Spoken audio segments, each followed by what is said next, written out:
하나님 말씀 봅니다. 요한일서 2장 1절에서 17절 교독합니다. 제가 1절 읽게요. 시온에서 나팔을 불며 나의 거룩한 산에서 경고의 소리를 질러 이 땅 주민들로 다 떨게 할지니 이는 여호와의 날이 이르게 됨이니라.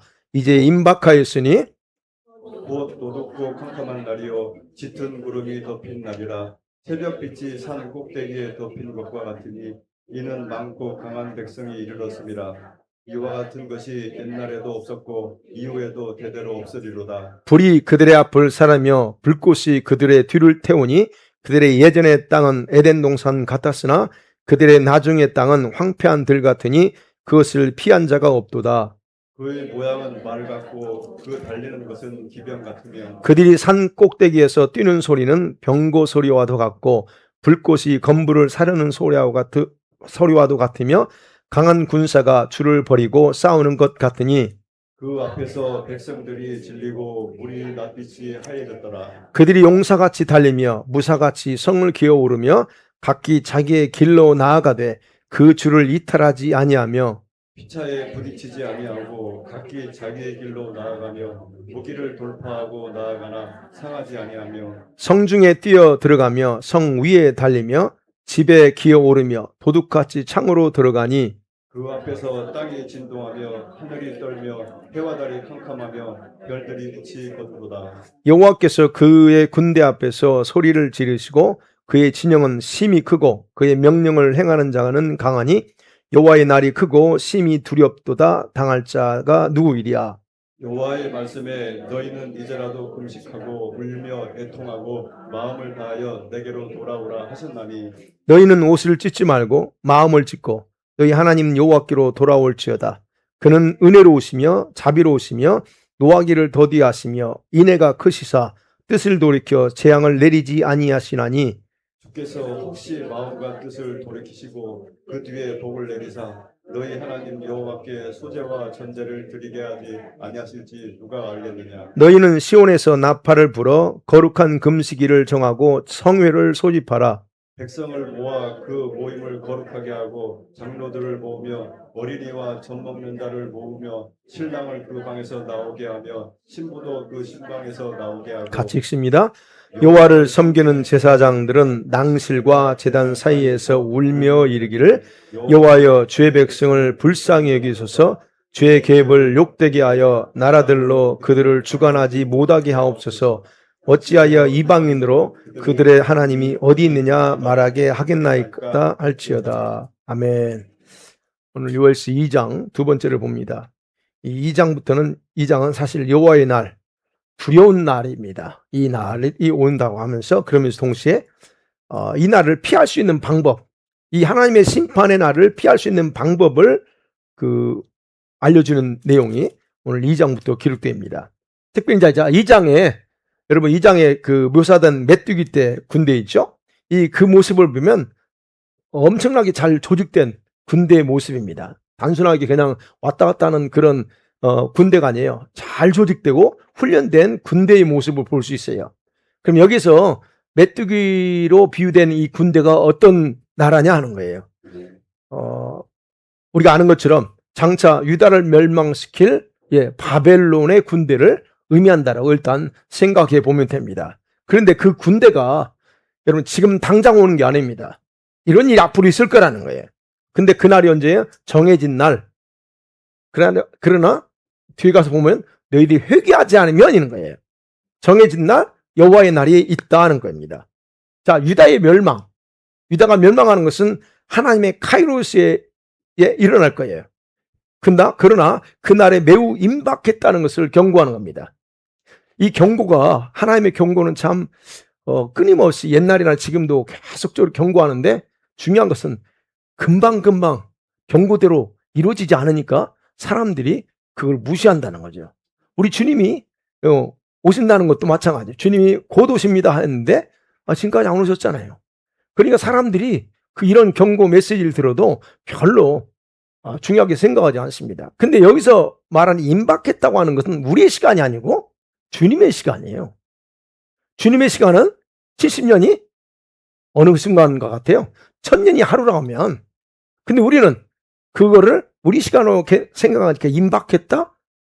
도대체 이게 감이 안 오는 거죠.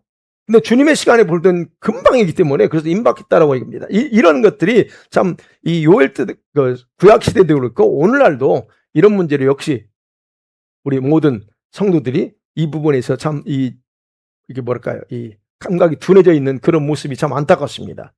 이런 임박한 종말, 이게 오늘의 시대와도 같다는 얘기. 그래서 똑같습니다. 바벨론의 군대는 어떤 군대일까? 이 마지막 때. 여러분, 오늘날들이 바벨론의 군대는 여전히 존재합니다. 어떤 존재예요? 그들은 사단을 충족하는 집단들입니다. 또는 세력들이에요. 그리고 그들이 장차 적그리스도에게 복종할, 넓게는 유엔을 중심으로 결집된 그런 군대 조직이 바로 여기서 말하는 제가 말씀드린 바벨론의 군대의 특성을 그대로 가지고 있다라고 하면 됩니다. 자, 그런 차원에서 이 요엘서는 제가 말씀드린 것처럼 이 마지막 때와 관련된 그런 예언의 말씀이다. 첫 번째로 생각해 봅니다. 1절에서 11절까지는 그렇습니다. 여호와의 날, 이 어떤 거냐, 어떤 비참하게 올 거냐 특징을 얘기하고 있습니다. 자, 여러분, 이스라엘을 멸망시키려고 메뚜기 떼처럼 밀고 들어오는 군대, 그 군대는 사실은 하나님께서 타락한 유다를 심판하기 위한 도구에 불과합니다. 네, 분명히 유다가 회개하지 않음을 통해서 당할 사실은 심판이에요. 그런데 그 심판이 얼마나 크고 비참한 것인가를 인식하지 못하는 이 어리석은 백성들, 그 백성들을 위해서 하나님께서 마지막으로 깨달을 수 있는 기회를 주시는 거예요. 그게 1절이에요. 뭐라고 그러지? 시온에서 나팔을 울며 나의 거룩한 산에서 경고의 소리 질러 이 주민들이 다 떨게 하라 그럽니다. 이게 마지막 주는 기회예요. 여러분, 우리가 아는 것처럼 이스라엘에서는 나팔은 아무 때나 불지 않습니다. 어떤 축제일 때나 아니면 어떤 적이 들어올 때나 어떤 경우는 지금 심각한 어떤 경각심을 일으킬 때, 우리가 아는 것처럼 대속죄일 때 나팔 불어요. 그럼 다 모이죠. 종교적인 집회, 그죠? 그 다음에 성전에서 어떤 일이 중대한 행사가 있을 때 나팔을 불고, 그리고 더 나가서는 새 왕이 이제 등거할 때도 역시 나팔을 붑니다. 또 아까도 말씀드린 것처럼 이런 이방 군대가 나라를 쳐들어왔을 때 나팔을 불게 돼 있어요. 그러면 오늘 본문에서 이 나팔을 붑니다. 근데 부는데 뭐 때문에 불어요? 두렵고 떨리는 여호와의 날이 임박했다고 하는 사실을 알리기, 경고하기 위해서 부는 나팔이에요. 축제가 아닙니다. 근데 이 나팔을 어디서 불라고 그래요? 예루살렘에서 불라고 말하지 않습니다. 시온에서 불래요. 물론 이제 단어 차이가 있어요.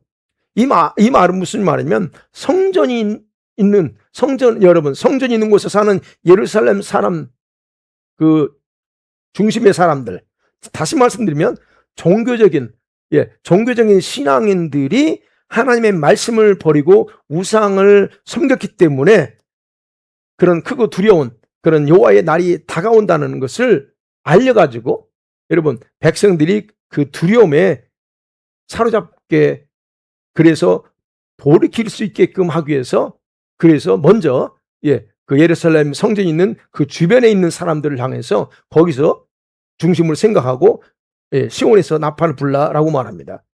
물론 거기서 불면 다 전 이스라엘 전적으로 다 그 소리가 나가죠. 가보면 못 갔지만 가보면 이스라엘 진짜 작습니다. 예루살렘에서 뭐 하면 벌써 거의 들릴 정도, 그 정도에 좁아요. 물론 이제 크게 불어야 되겠지만, 그래서 나팔을 불 때 뭐 높은 데서 불지 저 낮은 데서 불지 않아요. 그러니까 여러분, 그런 어떤 그 불을 통해서 그들에게 돌이키라고 하는 이런 얘기합니다. 자, 요엘을 통해서 이제 그러면 1절 2절부터 봅니다. 요엘을 통해서 보여주는 그런 메뚜기 때 군대들의 모습은 보면 눈으로 보고 귀로 듣는 자들로 하여금 어떻게 두려움에 사로잡히는 그런 광경으로 묘사되어 있어요. 그 뭐라고 표현해요? 수를 헤아릴 수 없다 그래요. 이는 강한 백성들이 이뤘다. 얼마만큼이요? 어떤 상태예요? 옛날에도 없었고 지금은 장차 이런 존재들은 존재하지 않을 그런 사람들이 온다는 거예요. 강력한 그 훈련된 군대들이 밀고 온다는 거예요. 근데 그들이 한번 딱 지나가면 마치 불이 앞을 사르고 지나가는 것 같고 불꽃이 그 뒤를 따른다는 거예요. 파괴력입니다. 모든 걸 순식간에 그들이 한번 지나가면 메뚜기가 그러잖아요. 한번 지나면 그런 것처럼 이들이 지나가면 그런다는 거예요. 그러면서 말합니다. 3절이 그거예요. 마치 뭐라고 그래요? 유다가 에덴 동산, 에덴 동산 같은 땅이 황폐한 진짜 황무지처럼 바뀌어버린다는 거예요. 여러분 물론 이 메뚜기의 모습을 말 같다고 그래요. 이제 계속 읽어보면 이 4절을 보면 그 모양이 보면 말 같고, 그리고 전쟁 중에서 죽음을 불사르고 달리는 기병 말 있잖아요. 그 기병의 모습을 표현하기를 불꽃이 건물을 태우는 소리와 같다. 그렇게 표현하고 있습니다. 그리고 말이 달리는 소리는 강한 군사들이 마치 줄을 딱 지어가지고 일렬로 좌우로 치우지 않으면 그냥 쭉 그냥 앞에서 죽고 넘어지든 상관없이 밀고 들어가는 그런 어떤 모습으로 그렇게 묘사되어 있습니다. 자, 그러면 이렇게 무섭게 묘사된 군대가 지금까지 있었느냐는 거예요. 도대체 어떤 나라 군대냐는 거예요. 역사적으로 여러분 이렇게 주변 국가를 무섭게 했던 그런 어떤 민족은 바벨론 외에는 없습니다. 일부 학자들은 아시리아 군대가 그랬을 거다라고 얘기하지만 사실은 유다는 아시리아에 의해서 멸망하지 않았잖아요. 그래서 유다를 멸망시킨 그 바벨론이기 때문에 바벨론이 더 유력하다고 우리가 그래서 해석을 하는 겁니다. 뿐만 아니라 유다 땅, 여러분 우리가 성경 역사를 알죠. 유다 땅은 에덴 동산과 비교됩니다. 지금 3절에 보면 에덴 동산 같았대요. 근데 그런 땅이 완전히 황폐될 것이라고 하는 표현, 이거는요 바벨론이 예루살렘 성을 철저하게 파괴할 거라는 것을 그대로 알려주는 거라고 보면 돼요. 근데 사실 여러분 유다 땅이 에덴 동산과 같았던 적이 없어요. 딱 한 번 있죠. 언제예요? 풍성했던 에덴 동산 부족함 없이 풍성했던 거 언제예요? 솔로몬 때. 솔로몬 때를 제외하고는 사실은 그렇게 에덴 동산처럼 그렇지 않았다는 거예요. 근데 지금 이렇게 표현한다는 건 뭐예요? 그만큼 그렇게 바벨론에 오면 그렇게 됐던 이 유다 땅을 철저하게 파괴할 거라고 하는 것을 예고하면서 그 파괴의 상태가 얼마나 더 처참하고 형체를 알아볼 수 없을 정도가 될 것인가를 부각시키기 위해서 에덴 동산이라고 지금 이렇게 표현하는 겁니다. 자, 이와 같은 바벨론 군대의 모습, 그 모습은 동시에요. 이 마지막 때, 종말론적으로 이 마지막 때에 장차 이스라엘을 대적하면서 예루살렘을 철저히 파괴하려고 하는 그런 악의 연합 군대를 우리가 상상해 볼 수 있어요. 지금도 그게 아마겟돈 전쟁이 포함되기도 하고, 그 다음에 이제 앞으로 장차 일어나야 될 곡과 마곡 전쟁, 그런 어떤 전쟁이요.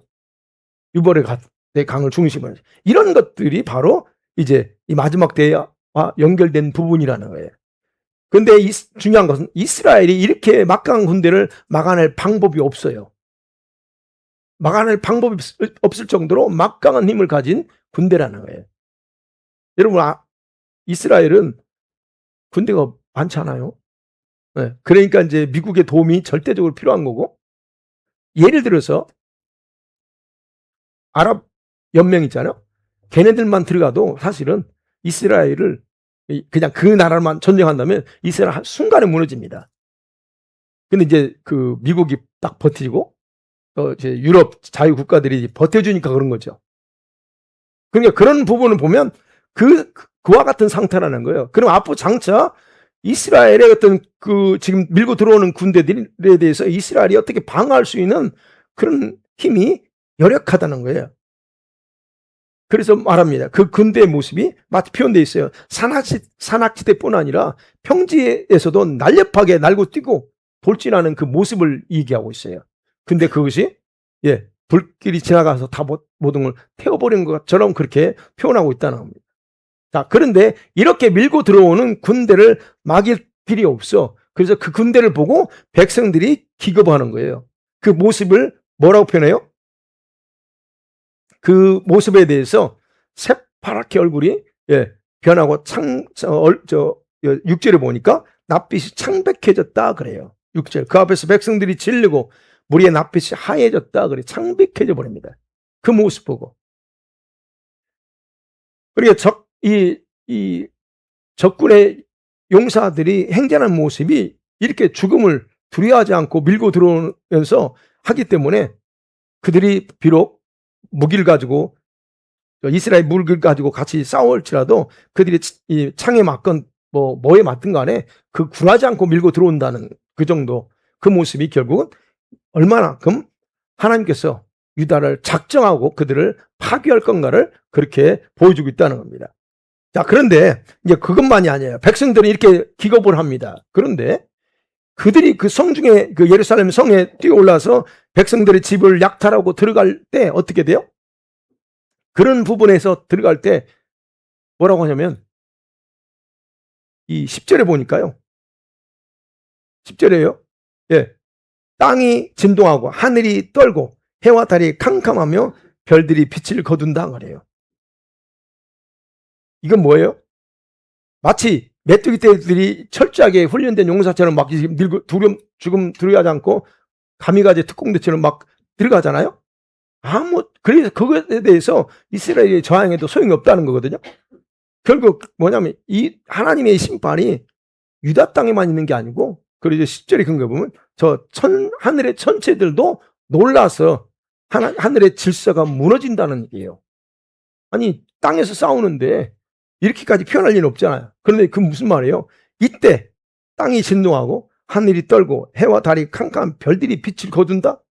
이건 결국은 여러분 하늘의 질서가 그대로 있겠지만 마치 그런 천상의 질서가 무너지고 깨지는 것처럼 하나님의 심판이 실제적이라고 하는 것을 강조하는 거예요. 여러분 이것이 그때만 끝나지 않습니다. 마지막 때 계시록에 이런 현상이 또 나오고 기록되어 있죠. 마지막 때도 하나님의 심판이 집행될 때 땅이 진동할 뿐만 아니라 하늘의 별이 빛을 잃고 질서가 깨져요. 이것이 결국 하나님의 심판은 땅뿐만 아니라 이 우주 전체를 다 진동시키고 그리고 주님의 위엄에 의해서 떨게 될 거라고 하는 것을 그대로 보여주고 있다는 거예요. 네. 그러니까 요엘서는 그만큼 짧지만 여러분이 요엘서 한번 공부 좋아하시는 분들 한번 연구해 보세요. 굉장히 마지막 때가 직결되어 있기 때문에. 자, 그런데 이제 거기까지 보는데 11절에서 보세요. 11절에서 심판의 주체가 누구인가를 유다인들이 충격받을 이름을 언급해요. 유대인들이 충격받습니다. 아니 심판하는데 그 이름이 뭐라고 그래요? 여호와께서 그의 군대 앞에서 소리를 지른다 그래요. 근데 뭐예요? 총사령관이 누구라는 거예요? 그들이 유대인들이 믿고 고백했던 여호와 하나님이 총사령관으로서 지금 이스라엘을 그렇게 하고 있다는 거예요. 천지를 진동시키는 그런 충격적인 그런 것보다 더 강력한 그 바벨론의 군대의 지휘관이 다른 게 아니고 다른 사람이 아니고 하나님이라는 거예요. 자, 그럼 보세요. 원래는 우리가 아는 것처럼 원래는 하나님께서 아시리아나 바벨론을 쳐야 그게 이스라엘이 하는 거예요. 그죠? 근데 오히려 지금 자기 백성을 치기 위해서 앞장서서 지금 하나님이 진두지휘를 하고 있다는 거예요. 그렇기 때문에 장차 이게 무슨 말이냐면 장차 유다가 받을 상상할 수 없는 심판의 주체는 바벨론이 아니라는 거예요. 그들은 도구일 뿐이고 그리고 그들 도구로 쓰시는 여호와 하나님 그분. 그래서 여호와께서 이 모든 일을 유다 백성 앞에서 행할 거라 하는 거예요. 그러니까 결국 이제 12절보다는 너희가 회개하지 않으면 내가 이렇게 그들을 통해서 너희들한테 이렇게 행할 거라는 그런 경고입니다. 여러분 메뚜기 때는 하나님의 군대가 되어서 일하는 것이니까 그래서 이제 11절에 그래요. 그 후반절에 보면 여호와께서 군대에서 군대 지휘관이니까 뭐라면 그의 진영은 심히 크고 그의 명령을 행하는 자는 강하다 그래요. 하나님이 군대 장관이니 그의 군대들이 얼마나 강하겠냐는 거예요. 그 얘기하거든요. 그래서 말하면 이런 여호와의 날이 크고 심히 두렵다. 당할 자 누구냐는 거예요. 이렇게 하나님이 직접 군대를 지휘해서 나갈 때 이거를 유다가 아무리 가서 막으려고 해도 막을 수 없다는 거예요. 이걸 누구도 피할 수 없다는 거예요. 그러니까 결국 여러분 우리가 이제 이 여호와의 날이 왜 자꾸 두렵다, 왜 이렇게 무서운 심판이냐고 하는 것에 대해서 직접 여기서 이 구절이 답을 주는 거예요. 하나님이 직접 진두지휘하기 때문이다 하는 거예요. 그 다음에 두 번째 생각해 봅니다. 이제 이렇게 얘기했죠. 그런데 다가올 장차 그 유다가 당할 심판을 예고하는 이유가 있어요. 그러면 이렇게 할 건데 이유가 있어요. 백성들을 겁주려고 하는 것이 아닙니다. 경고는 하지만 겁주려고 하는 것이 아니고 아직도 너희들에게 회개하고 돌이킬 기회는 있다 하는 겁니다. 그걸 얘기하고 싶은 거예요 지금. 네. 물론 선택은 누가 해요? 그 경고를 들었던 백성들이 하는 겁니다. 그렇지만 하나님은 항상 자신의 뜻이나 재앙을 집행하기 전에 뭘 줘요? 기회를 주십니다. 그래서 다시 관계를 회복하고 불행을 피하도록 하는 게 원래 하나님의 그 성품이에요. 그걸 알 수 있는 게 12절이에요. 그래서 여호와의 말씀에 그런 거예요. 이 말씀 자체가 하나님이 지금 한 번 더 기회를 주게 하는 거예요. 하나님 본심이 뭐냐? 너희는 이제라도 그래. 여호와의 말씀이 하나님께서 나에게 말씀하기를 너희 이제라도 내게 돌아오라 하는 거예요. 그게 기회라는 겁니다. 아직 심판과 재앙은 일어나지 않았어요. 곧 임박했지만 임박한 재앙이랄지라도 언제든지 너희가 회개하고 돌이키기만 한다면 어떻게 해요? 내가 재앙을 취소할 수도 있다는 겁니다.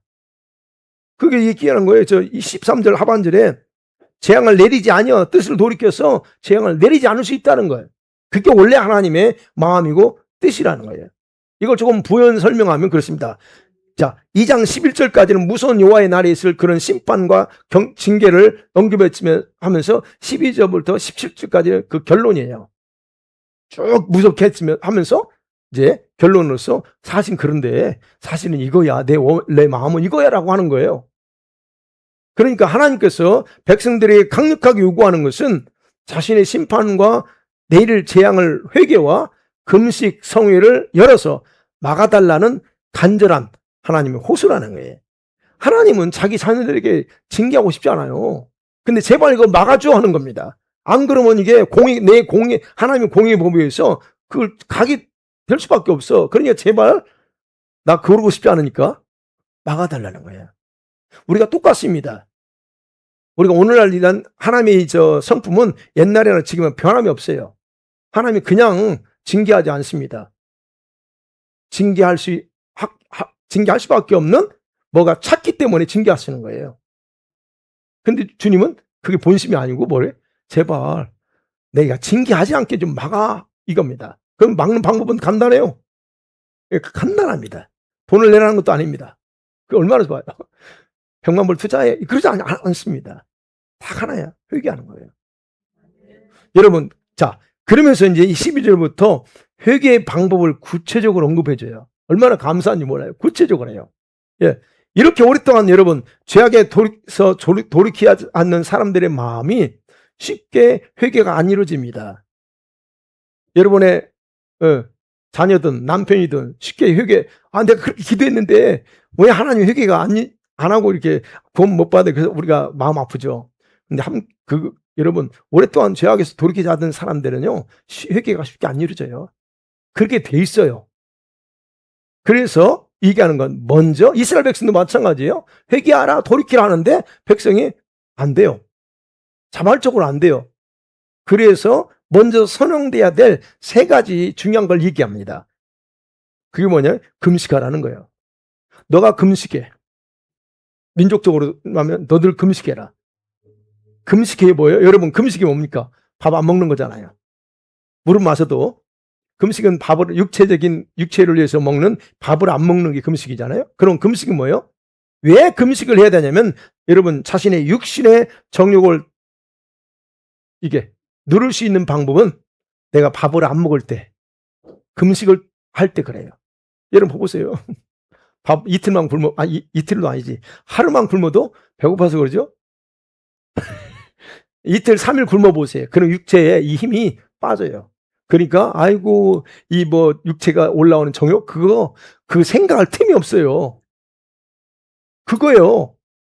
우리 육체 정욕은 밥을 먹고 필요한 걸 먹여주기 때문에 이 정욕은 막 활발하게 살아요. 그러니까 금식은 밥을 안 먹을 통해서 자신의 육신의 정욕을 따라 살려고 하는 그런 힘이 내 속에 있잖아요. 내 속에서 작동되는 그 육체의 힘이 있잖아요. 그 힘을 약화시켜요. 금식할 때. 그리고 어떻게 반대로 그게 약화되니까 내 속에서 하나님을 향해서 움직일 수 있는 능력이 더 이제 강해지는 거예요. 그러고 싶죠. 예. 그러면 금식하세요. 진짜예요. 그게 방법이에요. 물론 여러분 말씀을 가지고 기도하면서 훈련돼 있다면 좀 다를 수 있어요. 근데 그게 안 돼. 기도를 그렇게 해도 이게 안 돼. 그 사람은 훈련이 안 됐기 때문에 그래요. 그러면 방법은 금식하는 거예요. 3일씩만 해보세요. 근데 이제 또 먹고 나면 어떻게 해요? 또 올라오죠. 또 올라오게 돼 있어. 그러나 그런 과정을 통해서 여러분이 인식을 하셔야 되는데, 아, 내가 이게 다시 먹고 나면 힘을 생기면 또, 육신의 어떤 정욕에 끌려갈 거다. 이걸 인식하고 여러분들이, 해야 돼요. 어찌됐든, 그 얘기하는 거예요. 그러니까 자신의 육신의 정욕이 절제가 안 되는 사람은 그래서 반드시 금식할 필요가 있고, 그럴 때 오직 하나님만 의지하면서 살고자 하는 마음이 이 속에서 영 올라옵니다. 그래서 금식해야 돼요. 1차적 금식입니다. 그 다음에 두 번째가 뭐라고 그래요? 오늘 여기서 12절에 있잖아요. 금식하고 그 다음에 울라 그래요. 울어라 그럽니다. 울으래요. 눈물샘 터뜨려 그럽니다. 여기서 여러분 운다고 하는 것은요. 그냥 찔끔찔끔 우는 게 아닙니다. 큰 소리를 내면서 우는 거예요. 큰 소리 내면서 눈물을 약간 한두 방울 떨리는 걸 말하는 게 아니고 우리가 하죠. 펑펑 쏟아내는 울음을 말하는 거예요. 여러분 그렇게 울어본 적이 오래됐죠. 지금은 그렇게 울 일이 없겠죠. 근데 여기서 말하는 겁니다. 그래서 여러분 남편을 위해서 그러면 이렇게 울어봐요. 금식하면서 그래 제발 하나님. 그러니까 바로 이게 지금 울라고 하는 부분이 그거예요. 그러니까 자기 자신에 대한 절망이 그러면서 하나님에 대한 소망을 가질 때 이렇게 울을 수가 있어. 하나님이 진짜 반드시 할 거다고 하는 그 소망이 있으면 내가 울 수 있다니까요. 예. 그래서 그리고서 하나님 앞에서 억눌려 있던 그 자신의 감정 있잖아요. 울으면 감정이 터져야 되잖아요. 그 감정을 터뜨릴 때 그리고 자신의 악이 내가 얼마나 악한 사람인가를 그게 보일 때 눈물이 나와요. 눈물이 안 나와요. 그건 자기 속에 있는 악이 안 보인다는 거예요. 자기 내면이 얼마나 이 악하고 더러운지가 보이지 않기 때문에 안 울어. 그래서 얘기합니다. 울어라. 그 눈물이 나오면 하나님 작동시켜요. 그 다음에 세 번째가 뭐예요? 애통하고 그러면 이건 좀 더 심합니다. 애통하래요. 여러분 이건 유대인들의 관점에서 생각해 봐야 돼요. 유대인들에게서 애통은 자신이 행한 악을 인식하고 그것에 대한 극한 슬픔이었죠. 슬픔을 인해서 그들은 그래 옷을 찢거나 내가 왜 이렇게 했을까 하면 옷을 자기에 대한 찢거나 아니 머리를 뜯어요. 머리채를 뜯습니다. 실제로. 왜? 자기가 얼마나 어리석었던가를 보면서 자기를 그렇게 하는 거예요. 머리를 치고 가슴을 치면서 애통하는 행위가 그 우는 행위가 바로 이게 애통이에요. 자신의 과거의 잘못된 삶을 깨닫고 한마디로 의식을 참여하는 거죠. 주님 내가 왜 이렇게 했는가 하면서 그게 실질의 애통입니다. 자 이렇게 하게 된다면 하는 겁니다. 하나님께서 원하시는 진정한 회개가 이루어질 수 있다는 거예요. 그래서 이제라도 금식에 그래서 그렇게 되면 마음이 벌써 이제 금식하고 아니면 진짜 여기서 말한 것처럼 회개에 대한 기초가 쌓여져 이게 준비가 돼요. 그러면 주님이 뭐 한마디만 해도 그냥 쏟아져요. 그래 보셔야 돼요. 하나님 앞에서. 잠깐 찔끔찔끔 우는 게 아니고 진짜 내 실체가 나의 내면의 죄가 얼마나 큰가가 보여야 그게 자신에 대해서 통곡해요. 내가 지옥 갈 수밖에 없는 사람이었는데 이렇게 나를 사랑하고 내가 이렇게 됐다는 것이 그게 이 속에서 감동이 터져 나오지 않으면 눈물 안 흘립니다. 그런 부분에서 지금 이게 그래서 마음이 풀어져야 돼. 근데 여기 보세요. 여기서 말합니다.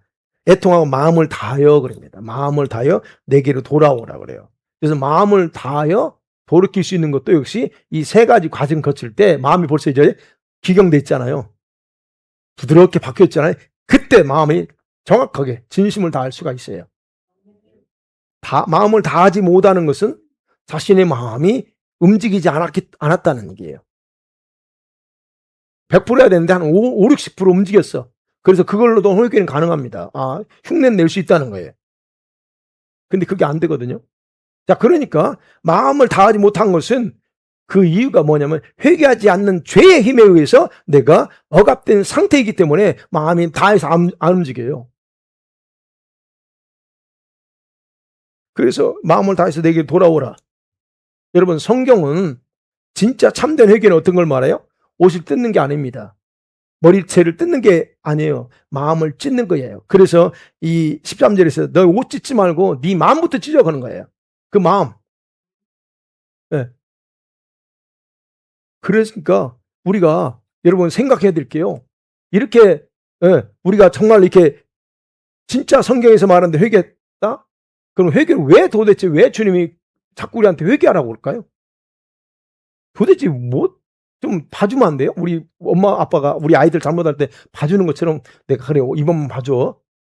다음은 그러지 마. 또 하면 또 엄마 아빠는 또 용서 그냥 봐주고 이럴 수 있는데 하나님도 그러면 안 돼요? 근데 주님은 자꾸 우리한테 회개하라고 그래. 회개의 목적이 있어요. 정확하게. 회개의 목적이 뭐예요? 자신의 악한 내면이 변화되게 하기 위해서 그래요. 중요한 건 내면의 문제라고 그랬죠. 항상. 우리 내면이 악하니까. 행동이 문제가 아니고 내면이 약하니까 행동이 그래 나온다고. 말도 마찬가지죠. 그러니까 회개의 목적은 주님은 그래. 너의 내면을 내가 바꾸고 싶어. 그러니까 좀 회개하라는 거고, 또 하나는 성령에 의해서 마음의 할례를 받게 하기 위해서 회개하라는 거예요. 목적이 그거예요. 마음의 할례 받으라고 그러죠. 또는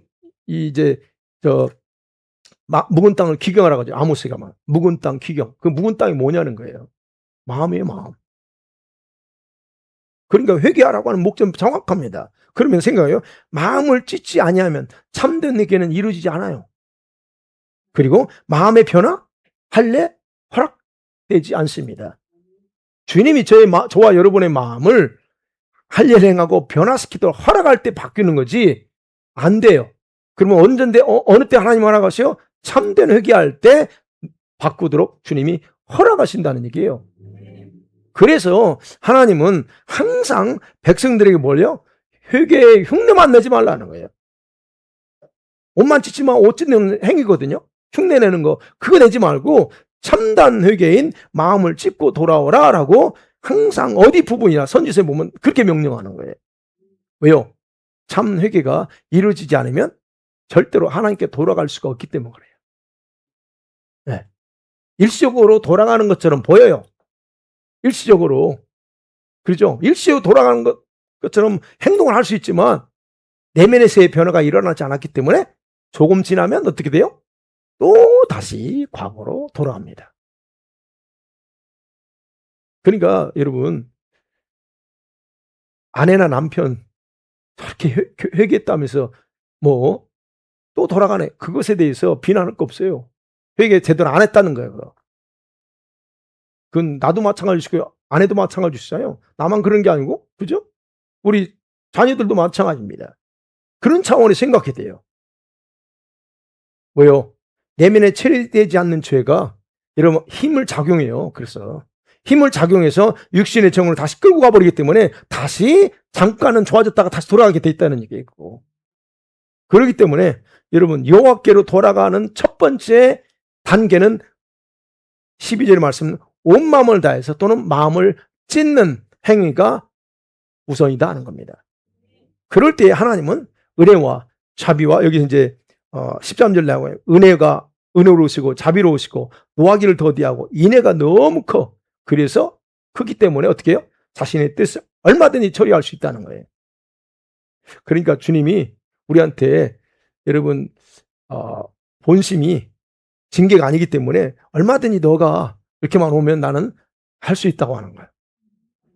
자, 그런데 이제 오늘 이제 이건 개인적으로도 적용되지만 이스라엘 백성들에게 주님 하나님이 요구하는 거예요.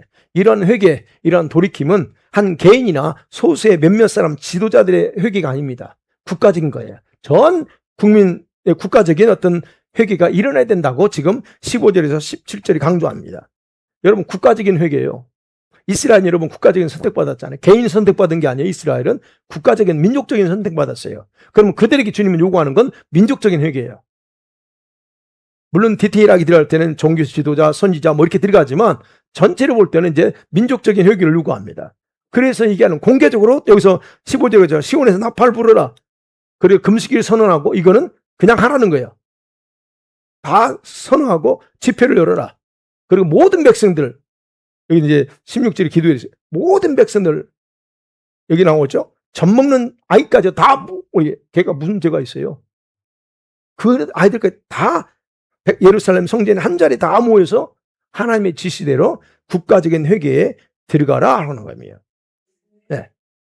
그러면서 말합니다. 한 가지 특징이 17절에 여호와를 섬기는 제사장들은 낭실과 제단사에서 울며 이렇게 기도하라. 그러고 끝내요. 제사장들이 어떻게 기도해야 되냐는 거예요. 여러분, 제사장들이 그렇게 기도하는데 그들의 역할을 특히 강조하거든요. 그 강조하는 이유요. 백성들의 잘못보다는 종교 지도자들의 잘못이 더 크다는 겁니다. 네. 그때 당시에 왕 또는 정치 지도자들은 여러분 하나님을 두려워할 줄 몰랐거든요. 근데 두려워할 줄 몰랐을 때 그때 당시에 영적인 리더를 할 수 있는 사람이 제사장이에요. 그들을 물론 선지자도 있었지만 선지자는 주님 메시지 줄 때 전하는 거고 제사장들은 늘 하나님 앞에 예배하게 하고 그들을 종교적으로 어쨌든 그 리더로서의 역할을 선지자보다 제사장들이 더 있어요. 그런데 어떻게 했어요? 그들이 그런 책임을 가진 사람들 그런 종교적인 역할이 충실하면서 그 지도자들을 이렇게 잘 했어야 되는데 하지 않았다는 거예요. 그러면 주님께서는 그들이 잘했든 못했든 간에 주님께서 책임을 묻는다면 그들에게 먼저 묻는다는 거예요. 그래서 제사장들이라고 하는 타이틀을 가지게 되면 이런 책임에서 벗어나지 못해요. 몰라서 그랬어요. 아니 그건 그렇습니다. 그러니까 오늘도 마찬가지예요. 오늘날 주님은 자기가 세운 지도자들을 먼저 책망하고 먼저 지도자들을 이게 심판하는 거예요. 책임은 너한테 있어. 이겁니다. 제가 목사죠. 주님이 여러분을 책망하자는 건 나를 먼저 책망해요. 제가 여기 교회에서 문제가 생기고 할 때. 그래서 저는 바짝 엎드려야죠. 이게 주님이 일반적으로 하시는 방법이에요. 그게. 지금 여기서도 그 얘기하는 겁니다. 그래서 여러분 하나님은 한 민족이나 교회나 가정에서의 불화가 많이 생길 경우에는 그것도 고난이 있을 때 그 책임은 누구한테 있어요? 종교적인 역할을 맡은 제사장 또는 교회 목사 아니면 누구요? 그 가정의 머리 호주에게 먼저 하나님은 뭔가를 요구합니다. 물론 불신자한테는 할 수 없지. 불신자 남편한테는 요구하지 않습니다. 왜? 요구해도 모르는데 그 사람이 남편이 알겠어요? 그럼 누가 해야 돼요? 와이프가 하는 거예요. 그 가정의 제사장이 남편이 안 믿어. 그러면 제사장이 그 역할을 누구한테 넘어가요? 아내한테 넘어가는 거 믿는 아내한테. 그러면 주님은 아내한테 그렇다고 해서 아내 잘못했다고 두려워하지 마세요. 그런 차원이 아니에요. 책임을 그렇게 물으시지만 그래서 그 역할을 가지고 있는 사람이 회개해야 된다는 거예요. 남편 모르는데 어떻게 남편이 회개하라고 그래요? 알고 있는 내가 먼저 회개해야지요. 이해가 되시지 무슨 말씀이에요? 예. 그러니까 얘기하는 겁니다. 그렇기 때문에 요엘 선지자도 지금 그 얘기하는 거예요. 제사장이 먼저 하나님께 울고 통회하면서 여호와께서 자기 민족에게 긍휼을 이렇게 해달라. 그래서 17절 그 얘기로 끝나. 여호와여 진짜 주의 백성을 불쌍히 여겨주셔서 이 나라 이 백성이 저 이방 족속들한테 비난받는 일이 없게 해달라고. 이게 바로 리더가 해야 될 그런 기도였다는 겁니다. 여러분 하나님께서 이게 강조한 회개는요 단순하고 형식적인 어떤 수준을 넘습니다. 그 리더들이 요구하는 기도는 나라의 흥망성쇠라고 표현은 좀 그러지만 흥망성쇠가 달려있는 강력한 기도를 요구했던 거예요.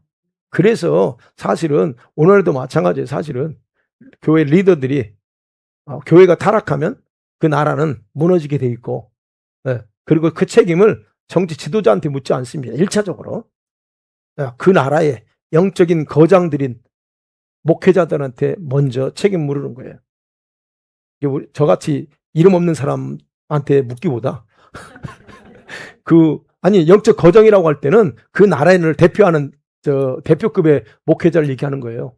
주님이 볼 때 그렇게 봐요. 왜? 그만큼 하나님 높여준 거는 뭔가 있었기 때문에 높였어. 근데 그들이 타락하고 타협하잖아요. 그러면 그들을 주님이 가만 안 둬. 그러니까 그걸 먼저 그렇게 요구하신다는 거예요. 자, 그래서 여러분 사무엘 때 미스바 회개 있죠? 미스바에 모여서 회개 기도 있죠?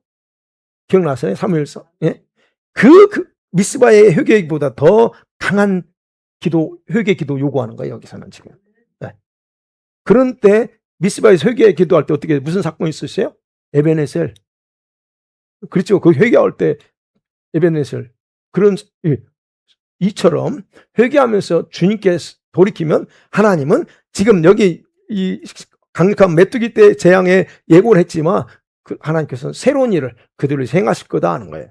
그러면서 새롭게 행하실 일이 무엇인가 18절부터 기록되어 있는데 이제 이게 우리가 아주 이게 주의 깊게 봐야 될 진짜 마지막 때도 깊이 연결되어 있는 그런 말씀입니다. 사랑하는 성도들 말씀 맺어봅니다.